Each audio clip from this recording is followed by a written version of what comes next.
John, this is the final part of the series, I think, isn't it? So it's compilation, your choices, signpost tracks, I would guess, from the year 1986 to 1990. So, I mean, why do you end at 1990? Or have you ended at 1990? Well, I mean, I think we have. It's more a discussion with Ace about whether we want to continue, really. I mean, I suppose I could do something between 1991 and 1994, but I don't know. I think we sort of mutually decided that, unless something extraordinary happens and we change our minds, that this will be the last one. And there's no particular reason. I just think we decided, enough is enough, really. We've done 10, I think, maybe 11. I can't remember now. And that seemed to be a nice amount. I think it's 10. Yeah, I just wondering because it's interesting looking at this, and it's a great compilation.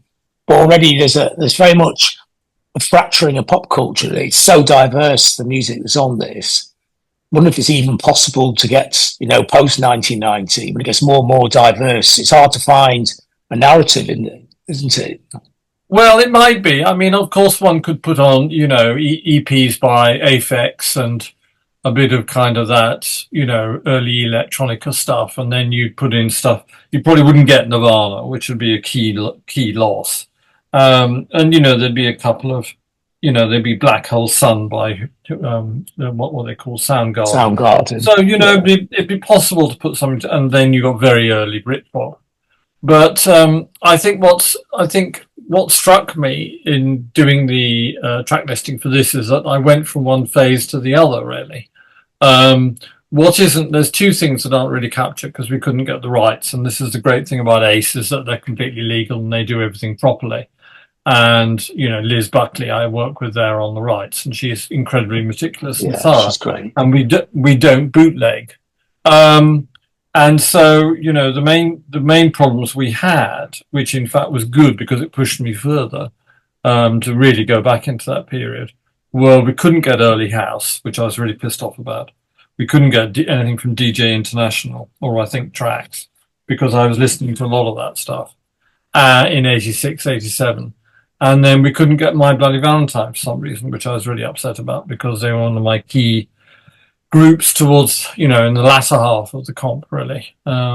So it is everything that goes on these compilations is partly dictated by rights, and you have to make compromises. I mean, about a quarter of the CD is what I would regard as a compromise. So we put the alternatives in and ones I hadn't thought of initially. The way we do it is that I make 3 CDs of singles from that period, send them to Liz. Liz has a listen to them. We sit down and go through them and say that one's a bit naff. No, don't like that one. And eventually get it down to around 2. And that's when she starts the serious rights work. And what struck me going through all this is how I was doing the music pages for the Observer until 88. And then from 88 onwards, I was doing occasional bits of journalism and writing and streaming. And I was still in the swing of things. So one thing would lead to another. So, I started in this period, I started with the house. And then, I still liked, it was that yo-yoing really between Black American music and English indie music, which, both of which I liked. And that kind of yo-yos throughout the whole period. And American indie music as well, sorry. So, I mean, they're the key strands. I mean, when you look back on that period, 86 to 90, I mean, it's easy doing the late 70s. You talk about punk, post-punk, etc. But when you do late 80s, what would be the pre-sale of that kind of period? Would it be about the fracturing of pop culture, or would it be about the merging sort of undergrounds going mainstream? Yeah, I think it's the underground that's going mainstream, and I think pop culture was getting fractured, and there was a lot of discourse around at the time. I can't remember, I can't trace it, but I think, the NME was full of different factions. And I mean, I liked dance music and I liked indie music. I absolutely adored house, because particularly the early stuff, because it was kind of minimal and brutal and psychedelic. And, it was very underground, and then it went overground very quickly. So things went overground quite quickly in those days, particularly in dance culture. So you have quite a lot of early rap in there and quite a lot of early sampling stuff, which I really liked. Um, the Mars track, the Cold Cut remix of Paid in Full, the Ultramagnetic MCs. I loved all that stuff. And I was going to America a lot in that period. And some of these records I remember either getting in New York or hearing in New York. So that Rob bass, It Takes Two, I remember hearing that record all over New York that summer and, blasting out of cars and boomboxes. And it's kind of a soundtrack to a city, really, which I really like. And then, of course, it goes more into the development of a new kind of guitar rock, which you get with Sonic Youth and the Throwing Muses, who were a great rediscovery. I mean, I hadn't thought about them for years, and I played that record, and I really remembered how much I'd liked it. Then you get this, you get the start of Baggy as well, or what was later called Baggy Manchester. So it goes through all these different phases. And I suppose what happens with Baggy is that you get the integration of dance culture a bit with indie rock culture, which was a nice idea and very well executed by quite a few people. Yeah, it's interesting to talk about those early dance records. I mean, what does sound great about them now is almost how lo-fi and homemade they were. That the cut and paste of punk culture were done with proper equipment instead of guitars. I always like that. They did sound glued together. Pump Up the Volume does sound like he's made in somebody's bedroom, doesn't it? I'm sure it wasn't, but it does sound like that. And is that part of the appeal for you of those kind of? Oh yeah, I loved it. I mean, I was super into that. I mean, the Ultramagnetic MCs is hilarious. It starts with the drum beat of Honky Tonk Women, and has a sample of Louie Louie in the middle. It's fantastic. I really liked. I remember in 1982, I was busy writing about Wheels of Steel, Grandmaster Flash, which I just thought was a groundbreaking record. And one of those records that kind of just changed everything to me. And I followed the whole sampling thing. There was this group of producers called the Latin Rascals, who were absolute genius, and they worked for Tommy Boy. And then there was the Double D and Steinsky, and then there was the Double D and Steinsky lessons 1, 2, and 3. And these were really fresh sounding, quite aggressive, deconstructive. And I mean, I didn't call them punk, but certainly, that's what I liked about early house. It was brutal. And it felt as though it had been done in somebody's bedroom. That Mystery of Love, for instance, track is really, really simple. And it's also psychedelic, which is great. So you've got the two of my favorite forms of music being combined. And also the kind of lack of respect for imposed rules of pop. You can't use that with that. You can't take a Rolling Stones drum beat. I mean, that was great, quite anarchic, wasn't it? Yeah, I mean, I loved all that. I think that I really, it's amazing how fresh they still sound. And it's that freshness of, oh, we can do this. Why can't we, we can do this. There's no reason why we can't. Let's do it. Fuck the Rolling Stones. And I mean, I don't know what the legal situation on that record. I wouldn't presume to guess. But, it's pretty audacious. That's a very recognizable drum beat. It was very interesting getting that Mystery of Love, which I brought back on 12-inch from New York in early '86. And I went to blag some records from the record board. And they said, oh, you might like this, and thrust this 12-inch into my hand. And it was Mystery of Love promo with Donny by the It on the back. And I just completely blew me away. And I was living in London then. And London was still you will remember this, and this is also part of sampling, but London was in the throes of rare groove, which I thought was fairly kind of constipated and boring. And I played it to quite a few of my friends, and they just didn't get it. They said, what is this shit? And I thought, no, you're wrong. This is absolutely fucking great. And this is the future. And this was early '86. So, I was on it for a while, John. you know, which Yeah. as a music journalist, you have to be. I mean, that's part of your job. You know, Oh I yeah, mean, your you've job. got to be looking out for the frontiers, haven't you? Yeah. Yes, and that's what's fun about it.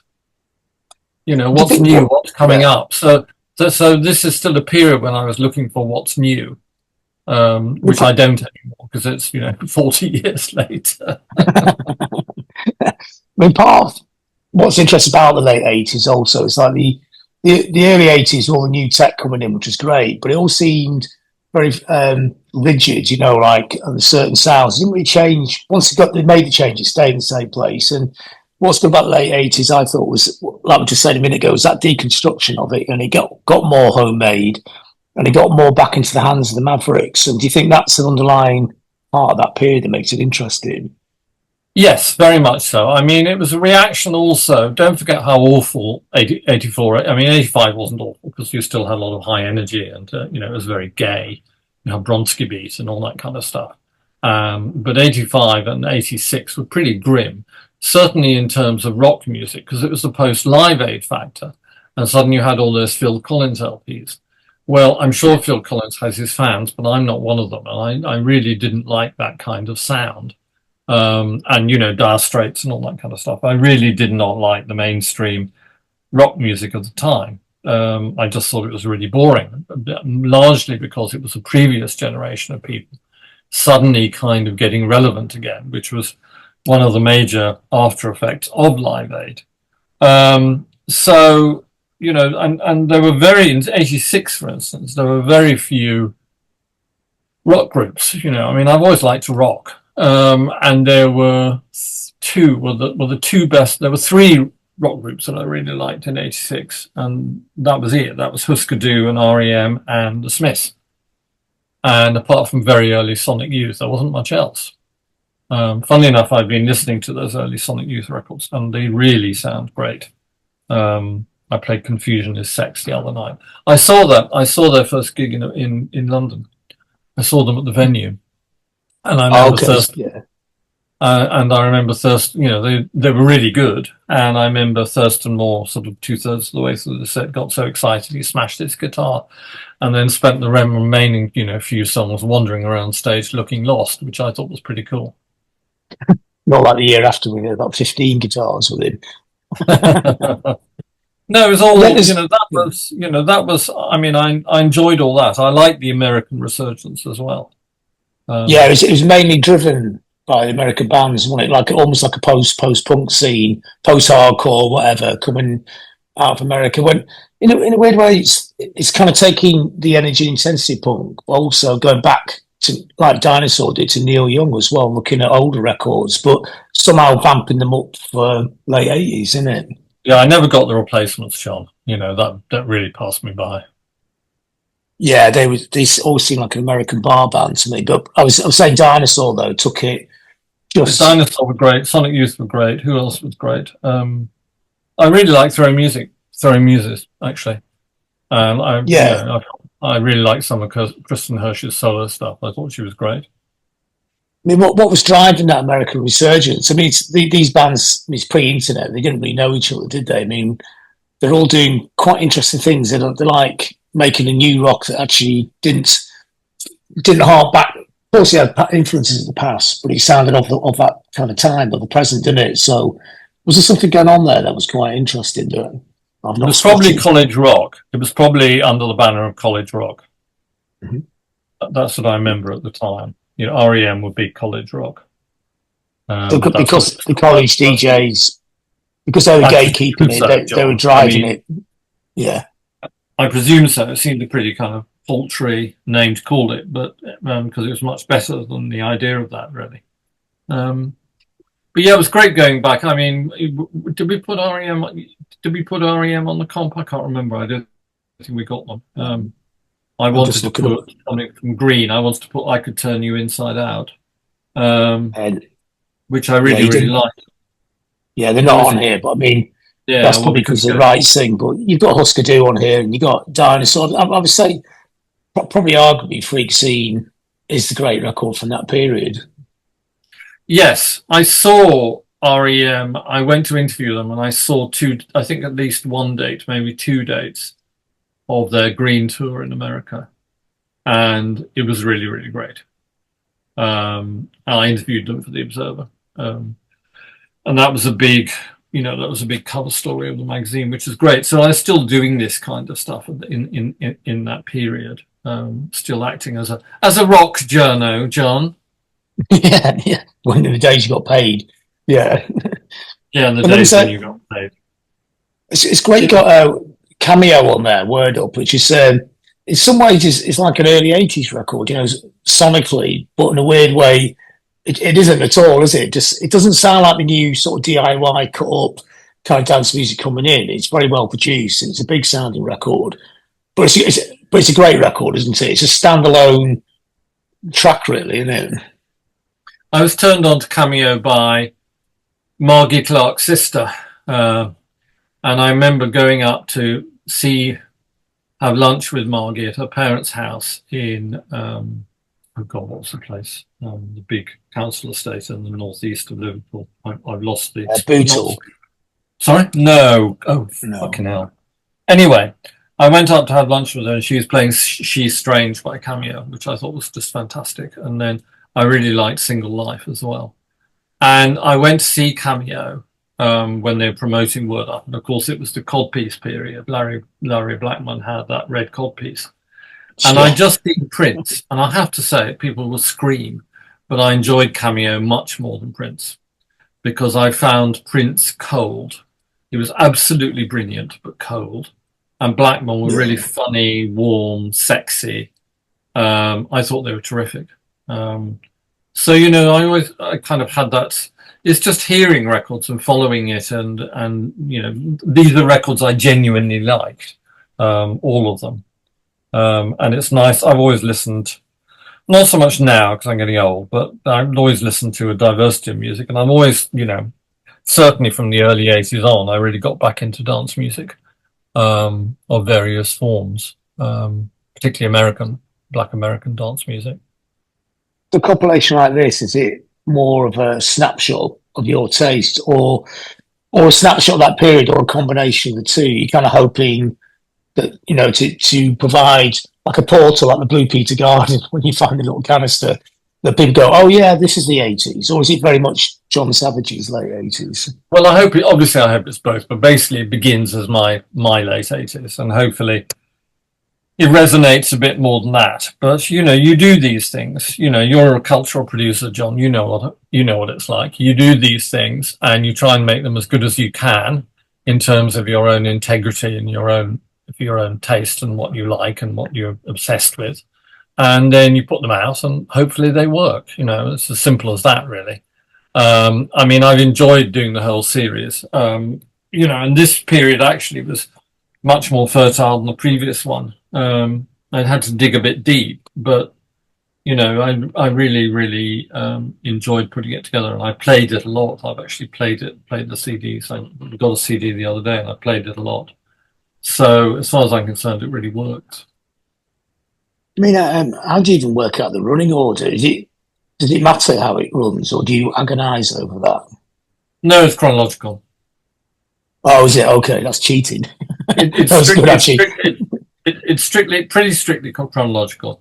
Obviously, you have to bend it at the beginning and the end of CDs, but it's strictly chronological. And then if something doesn't work, then it's very rarely that things don't work because you just get used to things. So when you're doing something like this, you listen to the assembly a lot, and then basically it works. And then if anything is a bit jarring or doesn't work, then you move it around a bit. But it doesn't happen that often. I still think chronology is the best way to tell a story. It's just easy, and people can understand it, which is the main thing. And it is the story. It's in real time, and it's how the story was done in the first place, how it was told. Well, also in development and how the records were relevant to the culture, and you have this opening out in white rock music in the late 80s, early 90s, which I really, really liked. I really liked the spirit of it. You know, I really like the spirit. I saw the Stone Roses 3 times, I think, in 1989. And the best time I saw them was in Dingwalls in a small club. And then was Spike Island 1990. Yeah, it was. Yeah, Yeah, they were a bit shit there. the And sound system was. I saw you there. the sound system was, I mean, I liked the event. I'd never seen so many stoned kids. Yeah, And I liked the whole event, but I thought they weren't quite up to a really big stage. That's what I felt with the Stone Roses. I, And I, and Monkey Boy, you know, does have a problem with his singing. Let's face it. I really like the yeah, LP. And I know it's been rated and overrated and underrated, and people have criticised it. But when it came out, it's a real fresh, fresh yeah, air. And I really liked Elizabeth, My Dear. I thought that was ballsy. Um, and I really liked, This Is the One. Actually, is probably my favourite track on it. And yeah. I It's such a also really like lovely that. one. I also really like their backward stuff. Yeah, yeah. It was psychedelic head for like you, of course. Yeah, Yeah, well, quite. And there was a lot of it. There was Simone, there was Guernica, and there was the 2 different versions of Full Fathom 5, one of which I put on which isn't totally backwards, there's stuff added afterwards. Played the hell out of that when I was doing England streaming. it's interesting you choose that track because it's in that little weird little tiny period before they broke through when they were actually in their ultra melodic period, isn't it? Well, of course, it's always interesting just before a group is about to break through. And I mean, when I saw them at Dingwalls, I can't remember when it was. It's probably early summer, maybe it's June, July, and you could just tell they were going to be big. And I didn't know much about the whole kind of pre-hype. I was still in touch with Tony Wilson, so he was always bending my ear about the Happy Mondays. But I didn't really know about the Stone Roses before I saw them. I didn't know much about them when I got the LP. Andrew Lauder sent it to me, so I got the LP cold, as it were, and I really liked it. And it's interesting when you listen to a record before the hype or before the momentum really kicks in, because of course that record wasn't an instant success. I don't think it was a slow burn. It never got in the top 10, did it, for years? No. What's interesting about the way you've arranged this, and now I know it's a chronology, it all makes complete sense, is the contrast between the older indie, like the Shop Assistants and the Printers, 2 great tracks, and that new indie of the Stone Roses and Happy Mondays coming later. So there's a shift in indie guitar culture, wasn't there? Well, the indie of the mid-'80s was kind of very inward-looking. I mean, I really liked the Shop Assistants, but it was kind of a couple of singles and one album. And on that one album, there's a lot of hopelessness on that album by the Shop Assistants. There's a track called Nature Lover, and it's all about, taking, needle and pills. And it's quite nihilistic. That's a great record, that Shop Assistants LP. The guitarist is really, really good. And you got 3 women and one bloke in a band, which is always interesting. But yes, there was a lot of kind of hopelessness mid-decade, and then by the end you have this more expansive sound, which goes hand in hand really with rave culture and the impact of house and what happened to house. I mean, there's a wonderful track on there by Black Riot, Todd Terry. And I remember when I was researching, I went to New York with Connie Gianaris, and we were doing a slot for Channel 4 out on Tuesday about voguing. And we went to a black club on the Lower West Side. I think it was called 1018. And then we went there to talk to Vince Montana, who was the South Soul Orchestra, and he who wrote the immortal "You're Just the Right Size." And I went up to him and said, "You're just the right size," and he giggled. So that was great. And the club was empty, and then suddenly the DJ put on this "A Day in the Life" by Black Riot, and suddenly out of nowhere the dance floor was absolutely swamped. I'll never forget it. It was like the tide coming in. And so these tracks were really, really. I mean, that was an extension of house. That was Todd Terry's period. And there was also Future. No, I listened to a lot then, which is a bit later actually. If I was doing the 1990, I'd have a lot of DJ Pierre on it because I really used to like that stuff. So there was Black American dance culture was just fantastic during that period. It's interesting how, when the whole thing kicked off in the UK, how that got changed and remolded, wasn't it, into something like the indie guitar bands in the late 80s, quite different from the ones in the early 80s. The dance music changed as well, and that was probably pretty well profoundly effective, wasn't it? Yeah, I only took it once, and I thought it was going to be really psychedelic, and it wasn't. I was at a party and I danced to Acid House. Yes, you may laugh. And it was supposed to be, make people really loved up. And I remember somebody I didn't like came up to me at the end of the night and I told them to fuck off. So that didn't work, John. Is that you or the drug? I'm sure. It was me, can't help it. Yeah, I was too old. I was too old by then, really, to take it. Also, I was worried about AIDS and I didn't want to fuck up my immune system. So, that's the shadow of the whole period, really, is certainly as a gay man, AIDS was, a big shadow during that period. Would that have an effect on the pop culture as well? Well, it certainly wiped out the sort of, somebody's called 1984 the kind of gayest year in popular culture, and it certainly wiped all that out. I think it probably did. When it was really hitting in tabloid terms, 85, everything turned very straight, I remember. And that was, to me, the disaster effect of Live Aid. And even though Freddie Mercury was a part of it. But, I didn't put two and two together, John. I didn't realise that Queen were Queen. I don't think most people have, even to this day. No, because they presented as so straight. And obviously, since his death, I've become a lot more sympathetic to Freddie Mercury. And it's actually a very interesting and a very sad story. And I could probably, I didn't particularly like Queen at the time. I liked a few tracks. There's some kind of a few unarguable barnstormers, and I do like Bohemian Rhapsody. Yeah. And I went to see them in 86. And I was reviewing the big gigs for The Observer, and I went to see Michael Jackson and Madonna and Queen. And Queen were the only ones that filled Wembley Stadium. I was super impressed at Mercury's ability to project out into that huge barn of a place. You remember it, John, you must have been there. It was awful. People really got lost. People really got lost there. Yeah, to this day, Queen remain one of the biggest bands, haven't they? Well, some of it's unarguable. Some of it's really unarguable. Another one bites the dust. We Will Rock You, all that kind of stuff.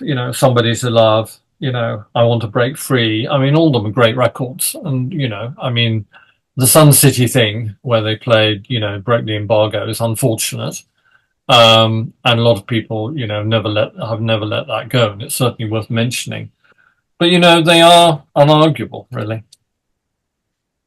I'm returning to probably more, that's super mainstream. More, because these compilations, they do have some big bands on there, but not that kind of level, not the Premiership top six size. But it kind of tells. You can't get them. But would you like to have those on there? Would it be great to have the Queen track in the middle of this? In the early 80s or late 90s compilation to give a sense of context. If you could get the track. I was a fucking shitty rock critic. I was snooty. I didn't really like mainstream pop. Funnily enough, because my partner likes top 40, I listen to more mainstream music now than I ever did. But I was snooty, and I didn't really like mainstream pop. I would watch Topicops, and a lot of it was a kind of ghastly parade. And I was still, I suppose, a punk rocker, and that I liked things that were underground, that were stuff that was just about to happen, stuff that sounded weird. I always liked all that. I always liked weird. And so I wasn't really, listening a lot to the top 40 at that period. And I mean, there are a few mainstream records cut through, like Word Up by Cameo and You Drive Me Crazy by Fine Young Cannibals, because I really like Roland Gift's voice, and the guitar on that is great. But there are not that many on there. They're not that many. I think Fine Young Cannibals is, if you take all those 80s sounds that people use not very well, they actually use them really perfectly. The very loud drums, the little spindly guitar, the great vocal. They actually made a definitive 80s pop record, didn't they? Well, I thought that, yeah, I mean, if you listen to it, it's quite sparse. And, I like the fact that the guitarist and the bassist, Andy Steele and somebody Cox, I can't remember their names now, came from The Beat, who I really liked. And in fact, we had a Beat track on one of the previous, Mirror in the Bathroom, Twist and Crawl, which is just fantastic. I really like the Beat in the early 80s. Out of all the two-tone bands, I like them the best. And also they they got Pete Shelley a lot of royalties by covering Ever Fallen in Love on a million-selling LP. Yeah, so this is most royalties he ever got, wasn't it? What did he want everything else added together? Yeah, I like them for that. I thought that was great. And speaking of pop, I mean, it's not all underground. You've got Delight on there. I mean, it's great. You've got the other Delight track. Because Grieving the Heart, you can hear everywhere you go to this day. And that's a great track. And that's a great piece of pop as well, isn't it? I watched the video for that recently, and it just brought the whole year back. I mean, that was probably the record of the year, 1990. It was just huge. And it's just completely fantastic. And I really like What Is Love as well, because it's such a it's slower and more subtle. But, I really like, again, Delight were great, and they were very I was still going to New York then, so I totally got it. That's both sides of that single are just fantastic. I haven't played the album recently, so I must do that and see how it sounds. It was just a great sort of crossroads between what was going on in the UK and, well, probably New York more than America. Psychedelia, pop, the ecstasy, dance floor, indie, it's all mixed together, those tracks. Well, another one that people have forgotten about, which was really huge, which I really liked, was all the stuff out of Rhythm King, particularly S Express. It's great. I mean, that S Express album, single obviously, but that album was great. There's a track called Pimps, Pushers and Prostitutes I really used to like.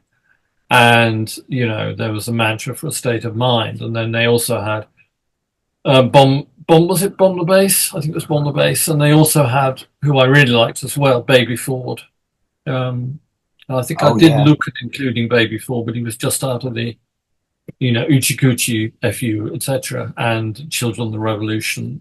Really good stuff. Yeah, I love that combination of like T-Rex and Acid House. That was kind of where he was operating in, wasn't it? Well, it's kind of forgotten period. People don't really talk about this period very much.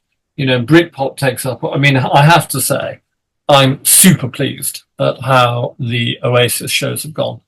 I think it's amazing. It's a pop cultural phenomenon now, isn't it?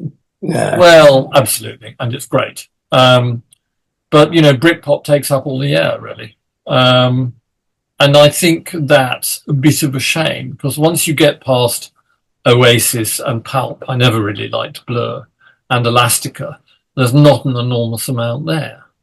I'm certainly not going to get, sorry about this, everybody, but I'm not going to get excited by the Blue Tones. And so, or Ocean Colour Scene or Cast, it just doesn't work for me. I tried to listen to Ocean Colour Scene recently, because I thought maybe I'd been being a bit unkind. And yeah, okay, but I didn't really like it. So, it's that sucked up all the air. And I think that really when you go back to it, I think Kurt Cobain's death was such a break in white rock culture.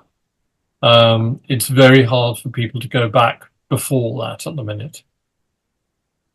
And Britpop was a kind of, but I mean, Oasis were an explicit reaction to that. Yeah, 4 weeks later. First single, 4 weeks later, Yeah. So, and I mean, I really liked. Well, I've written about them. I really liked Oasis in the first year and a half. I saw them 5 times in 1994.